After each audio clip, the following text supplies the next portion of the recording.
Yeah, I mean, he has this ability to make that kind of a play, whether it's a pop-up, a ground ball. He made that mistake early in the game. He just got caught in between what he wanted to do. That's all that happened on that play, but he's been nothing short of spectacular. Everything he's doing came back with the two RBIs. The sacrifice fly to right center I thought was outstanding.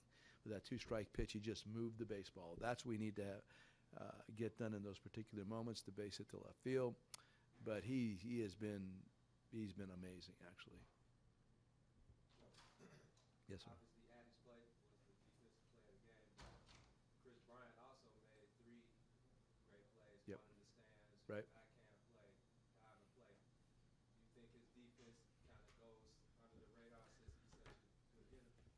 I think, part of what's going on there is everybody's always concerned that he's not playing one position, and that thus his offense is going to suffer because of that. If you look at him at every place we put him, he's considered an above-average defender, whether it's at third base, any position in the outfield. He is an above-average defender. For me, it's probably not talked about as much because of his offense. You're right, but he's been excellent. He's gotten better with his feet. His arm's more accurate. I'm talking about third base right now. But anywhere you put him, you feel good about it. He made a catch that might have been San Diego with this top spinning line drive in left field that he reached down and stayed on his feet out. He just plays well wherever you put him on defense. He's just a good baseball player. Joe, would a 15-game lead on September 1st exceed your expectations for the first? Oh, yeah. I mean, come on. Absolutely. I would never have dreamed that. Never. I'm happy with the way we're playing, obviously. That's a record for the month in August. Yeah, that's pretty good stuff. No, not at all. I mean, that's you never even could imagine that you would have this kind of a lead at this particular point of the season. Give our guys credit. Came out, we played really, really well post All-Star break to this point. We've been able to rest guys. Ober's got 2 days off today. I'm going to have to get creative with the bullpen tomorrow and give guys probably multiple days off, some of the bullpen guys. But give our guys credit. I mean, regardless of where we're at in the standings or how we've been doing, we came out to play that game, that day, just like we did today. And I give the Pirates a lot of credit because that might have been the best stuff Aroldis has had since he's been here. Physically, velocity, consistently, probably the best he's had. And they worked outstanding at bats in the ninth inning. Give them credit. I'm sorry? Felix really battled in that eighth. Yeah, Felix kind of saved it, right, because Travis was just I wanted Travis first and Pena just based on experience. I know what's happened recently with Travis having difficulty a little bit with righties, but he's always been good against righties. So I just chose to go that way and back him up with Pena. And then they had to make a choice, pinch hitting. Here comes Freeze. So they could have brought Jaso up right there. I didn't know what they were going to do, but I had to go with Pena at that point. And then after the Aaron Pickoff throw, he's got to face that kid Bell's good. He does not expand the strike zone. For a young man, what he does at the plate is really, really impressive. And I can understand why they like him so much. So give Pena a lot of credit. He's pretty much the guy that kind of saved the night.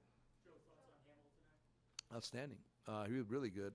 Just that moment where those couple walks in that one inning took him out of the seventh inning. I was really I'm counting pitches. I know the bullpen is extremely short tonight. I saw 7, even 8. I thought it was within his abilities because the stuff was really good. The fastball was good. Sliders were good. The walks bit him a little bit, but just purely physical stuff, he was outstanding. What was the difference from him last night? Just pounding the strike zone pretty much. He's pitched well here. I mean, that's part of the gig, too. He's done a nice job in this ballpark. A lot of our guys have, pitching-wise. He was just, early on, he just took command better, got off to a better start. I think that had something to do with it. But from the side looking out, velocity was really good, like 93, some 94s in there. And even when he was missing a lot of them, they were not. I kept asking Wilson from the side, they looked like they might have been good pitches. And Willie said, no, they're just missing. So that's actually a good sign. When he's just missing like that in the area where the glove is at, I'm okay. But I thought overall, got off to a better start, and really I thought his stuff was a click better than I saw in L.A. Joe, Travis has come up huge in multiple big moments for you, but righties are really crushing him Yep, now. I know. Do you think you need to limit his exposure to righties going forward? Is it something You would like to be. I mean, tonight we didn't have. There was no choice tonight. I mean, I don't like to put our guys, our relief pitchers, in a situation that's not really conducive to their benefit. I mean, the fact that they would pitch well. if Pena had been here for more than 10 seconds, I probably would have used him right there.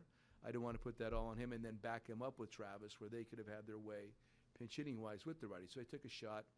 He got a first out, right, and then it happened after that. So yeah, that was the thinking. I mean, I would full bullpen, normal bunch of guys. He would have not been in that situation. Thus, they would not have been as exposed to those right-handed hitters. That's the first time you've used Chapman 3 in a row. Right. Now with September, do you think about Yeah, of doing course. that as much? We talked before the game, just to make sure that he was, because I've been talking to him about how he feels. Like I said, that was his best stuff. I mean, there's no I give the Pirates credit, give Araldis credit. His slider was really good. The fastball velocity at 104. 104 was a base hit by Cervelli, and even it started with Marte. I think that was 100 plus. I thought he was really good. I think that they turned that dial up a little bit. But to his credit, that at bat by Mercer was outstanding, and he finally got the slider where he wanted to. He hung the one before that, then he got that one underneath him, and that's where he needed to be. So, my takeaway, my point is that on the third day he was throwing the ball extremely well. But yes, back off. Could you broadly assess August? It looks like this is the winningest Cubs team since the 30s for the month. Yeah, I wasn't there, but I heard about it. You know. You don't have to compare it. No, whenever you have this kind of a month and this time of the year, that really speaks to the group of players and their focus and their ability to come out every day. When August is normally that month, everything backs off. But I do believe the fact that we rest them as much as we do and the way we work our pregame, I think that has something to do with it. Plus, our guys are good, and the pitching is rebounded. I mean, you can't have a month like that without outstanding start. You can't. It's impossible. And they've also done it Sands, Strope, and Rondon, which really, I would have never guessed that. You talk about that month and say Strope or Rondon was unavailable for most of it, and Strope for probably half of it, and you did that well. That's the part that would not have made any sense to me whatsoever. So the young other guys, Grimmer has really surfaced. Edwards is growing up rapidly. Maybe Cale didn't have his best night tonight, but he's been better. So give these bullpen guys credit. The guys that have not been carrying the load have been more recently and done a great job.